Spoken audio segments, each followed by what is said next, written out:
The Gift of Gold Lacquer by William Elliot Griffiths. 1,000 years ago, the great Buddha's gospel came to Japan to make the wrath people gentle and the cruel kind. Human beings at once began to care for animals. The nobles and common folks alike were glad to hear the good news and learn how to help one another and the dumb brutes. The empress ordered that a pagoda should be built in every province and a temple in every village. So happy was everyone to see arise in his village so grand a building that even the boys and girls helped in the work. Some carried stones and wood, others brought clay and plaster. Even the ladies cut off their long black hair and had it made into ropes to haul the materials. The big tree trucks cut into the forest were drawn to the carpenters, who smoothed and shaped them into temple columns. Soon, in many a village, tall and stately edifices rose high above the thatched cottages of the humble folks. The long sloping roof, instead of being covered with rice straw, was handsomely shingled, and the new timber gave out a sweet smell. When the ridge pole was put up, the builder set a bow and arrow at each end, hoping to shoot and kill any demons that should come near. But they were most afraid of fire that might burn down the building and thus make all their work come to naught.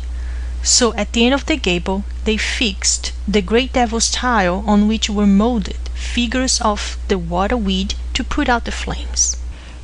To guard against sparks that might fly out of the chimneys of houses nearby, they planted rows of tall trees to act as a wall of defense. Thus they hoped to keep Lord Buddha's temple standing for 1,000 years. Then the men that could carve and paint and work metal came up from the capital city to make the inside glorious to behold. Soon the lights and the incense, the shining brass, the burning candles and brilliant altar furniture, the loft columns made of whole camphor trees, the ceiling of grained wood, the silken rolls of writing on the reading desk, the intoning of the sacred books, and the chanting of the priests who were dressed in silk robes, made a splendid sight and a charming sound. "Isn't it delightful?" said one wrinkled old granny. "I feel quite young again, for I can see and hear and smell as never before." "Yes, such music and sweet odors and such glory to look upon! I never expected to see," said her daughter, who was a mother and had brought her boy Toko with her. As for the temple itself, it was full of grown people and children, admiring everything. They felt grateful for the good doctrine taught by the learned priests, some of whom had traveled across the sea from Korea. The first sermon of the Bonze was on being kind to all creatures.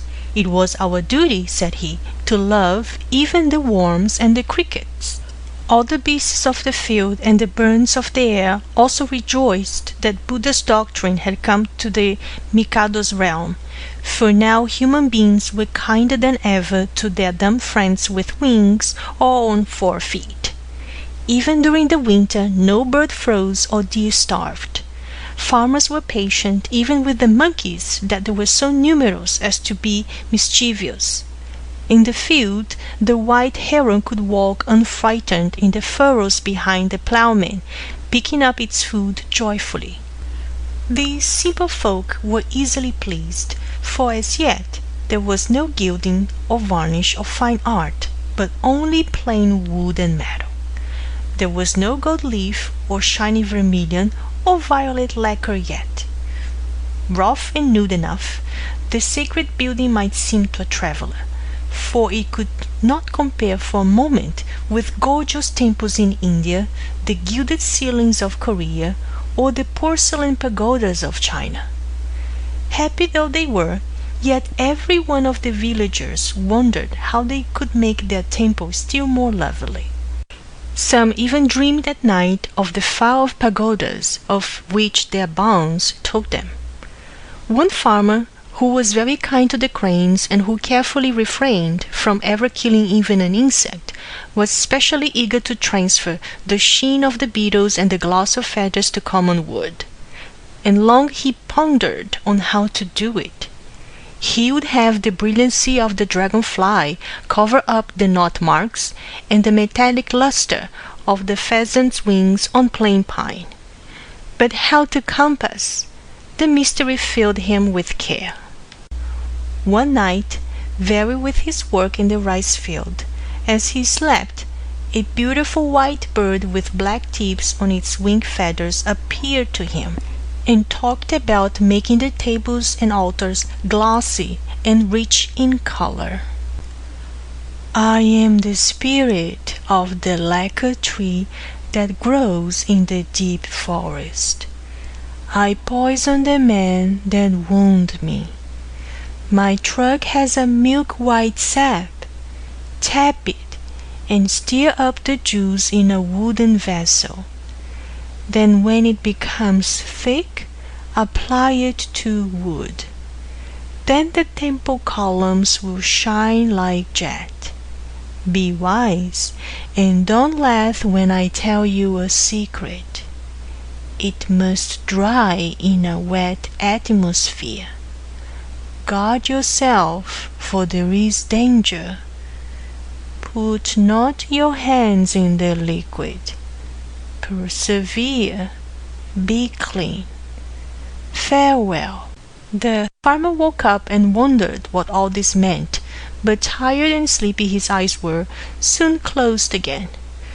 Not till the raven croaked to tell the sun was risen did he wake up again. Then, remembering the vision, he sallied forth axe in hand with his boy, who carried a pail into the forest. Coming to a tree, he gave it a blow, and out trickled a white juice. It made his nose and eyes tingle, but collecting a pint or so of the stuff, he took it home, and after agitating it in a platter, left it quiet over pint. The next morning, everybody in the house was growly. Noses, eyes, and lips smarted. What was the cause? The now dark fluid was not yet suspected. Another night, and their mouths and eyelids felt as if hornets had stung them. On the third day, with their eyes nearly closed, they fumbled about like blind folks. For the first time they suspected the tree juice, now very black and ugly, were tempered to throw it away. Nevertheless, though suffering, the farmer lad and father kept their temper and were kinder than ever to the birds in the field. At night in his dreams, the spirit of the tree, in the form of a white crane, again appeared to the farmer. "Try again, and be not discouraged, for your faithfulness in keeping the tree juice, even when you were poisoned, I shall reveal to you another secret, even that of colors, and to your son that of gold. This art shall not be born in the fire, like that of the clay which makes cup and vase. I shall show you what water can do. Go forth again. Have more patience." They obeyed, and this time the father brought also his fair daughter. Behold the three, armed with axe, sap spout, and bucket, going forth among the bamboo and into the forest. Selecting a fat trunk, the three arranged themselves in line a few yards apart. Then, praying first to the spirit of the tree, and begging pardon for wounding its body, the men ran forward and gave a resounding whack, which seemed to stun the tree and make it weep. Drops fell like tears. At the same moment, there rose out of the top branches the same white crane which he had seen in his dream. The memory of the stinging poisonous sap made the boy hesitate to rush forward and insert the spout, so that the sap should not be wasted. As if to encourage the lad, the crane flew down lower and lower, and then in circles round the boy's head. So, plucking up courage, he dashed up and squeezed the spout into the gaping wound made by the axe. Nearly blinded by the acrid fumes, father and son at a distance waited to see the girl trip forth bravely with the bucket. Only one circling of the encouraging crane around the maiden's head was necessary to give her nerve. In a moment, into the vessel which she placed on the ground, the white sap fell. Drip, drip, like milk it issued until the bucket was nearly full, but she and her father and brother kept at a distance. They waited at home until the stars were out and gone again before approaching the tree again to bring in the 24 hours yield. "Let us this morning make ourselves pure by cleansing ourselves carefully," said the father, as the tree spirit said. Fresh from the bath, and in clean clothes, they sallied forth and brought home their prize. Night after night, the feather-robbed spirit of the tree spoke to both father and son in vision, each time commending their faithfulness. Slowly, day by day, the sourness and poisonous effect of the fresh juice, now made into shiny lacquer, passed off. They learned to apply it skillfully, clothing common wood with a hard, glossy armor.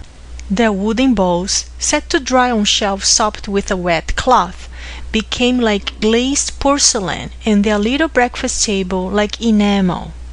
Yet the mystery of glass was not gained in fire but by water. With each opening of the morning glory, the elder gained fresh patience, and the younger more skill.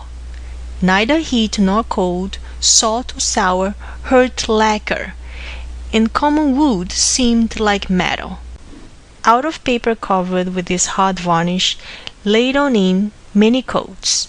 The warriors made coats as tough as iron.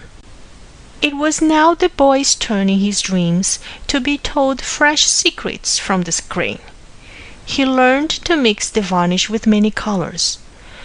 When he laid away his work in moisture, the luster became dazzling brilliant.